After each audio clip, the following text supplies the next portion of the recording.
Palavra da Verdade, devocional de 16 de fevereiro. Mordomos da graça. Servi uns aos outros, cada um conforme o dom que recebeu, como bons despenseiros da multiforme graça de Deus. 1 de Pedro 4,10.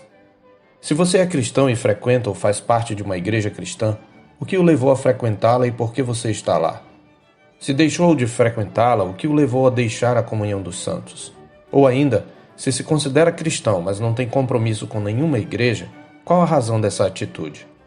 Nossa época é caracterizada por relacionamentos que o sociólogo polonês Zygmunt Bauman costumava chamar de relações líquidas, isto é, marcadas por uma ausência de compromisso e pela impermanência. Tal característica se reflete de modo geral na igreja, onde temos cada vez maior número de frequentadores ocasionais, bem como um crescente abandono das congregações. Existem inúmeras desculpas para tal atitude. Alguns dizem que se decepcionaram com a liderança ou os membros de sua comunidade, outros argumentam que não precisam ser membros ou frequentadores de uma comunidade para serem cristãos ou se relacionarem com Deus, etc. Mas a verdade é que essa falta de compromisso é um reflexo de uma sociedade líquida e consumista. Em seu artigo Adoradores ou Consumidores, Augustus Nicodemos Lopes comenta: parece-nos que muitos, à semelhança da sociedade em que vivemos, têm uma mentalidade de consumidores quando se trata das coisas do reino de Deus. O consumismo característico da nossa época parece ter achado a porta da igreja evangélica, ter entrado com toda a força e para ficar. O autor define o consumismo como o impulso de satisfazer as necessidades, reais ou não, pelo uso de bens ou serviços prestados por outrem. No consumismo, as necessidades pessoais são o centro, e a escolha das pessoas o mais respeitado de seus direitos. Tudo gira em torno da pessoa e tudo existe para satisfazer as suas necessidades. As coisas ganham importância, validade e relevância à medida em que são capazes de atender a estas necessidades, concluiu o autor. Ocorre que quando aquilo que muitos consideram necessidade não é satisfeito, tende-se a abandonar a congregação. Em nosso texto, um fato negligenciado por muitos cristãos professos é que um dos propósitos de Deus ao nos converter e nos introduzir no corpo de Cristo, que é a igreja, é servir uns aos outros, cada um conforme o dom que recebeu. Aliás, em todo o Novo Testamento temos inúmeros mandamentos de mutualidade. Somos ordenados a amar, suportar, perdoar, instruir e admoestar uns aos outros.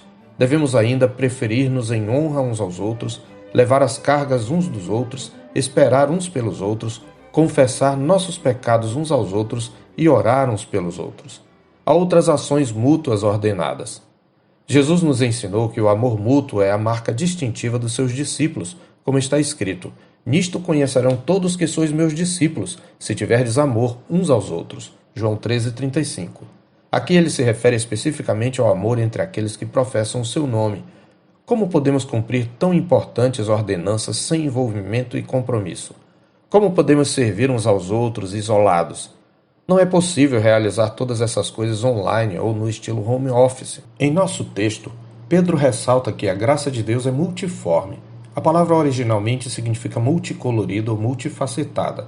Era usada para descrever coisas ecléticas, como um tapete de muitas cores ou um remédio para diversos males.